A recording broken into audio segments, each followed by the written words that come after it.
خبر شامل کرتے ہیں میرپور آزاد کشمیر سے۔ گورنمنٹ ایجوکیشن کالج افضل پور میں طالبات کو پروفیسروں کی طرف سے بلیک میل کرنا انتہائی شرمناک فعل ہے۔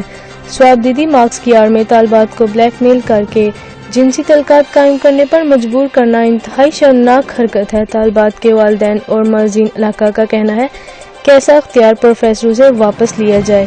طالبات کو ویڈیو کالز پر اور رات کے وقت بے وقت آن لائن کلاسز کی آڑ میں تنگ کیا جاتا رہا ہے، جو کہ ایک مجرمانہ حرکت ہے۔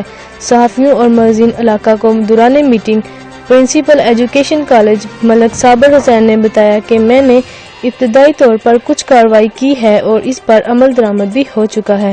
طالبات کو ہراساں کرنے کے واقعات پر چھان بین کا عمل جاری ہے اور انکوائری مکمل ہونے تک 4 پروفیسر صاحبان میں سے 2 کو تبدیل اور 1 کو فارغ کر دیا ہے۔ Report Umar Adeel Gilani, bureau chief Geo express news, Mirpur Azad Kashmir.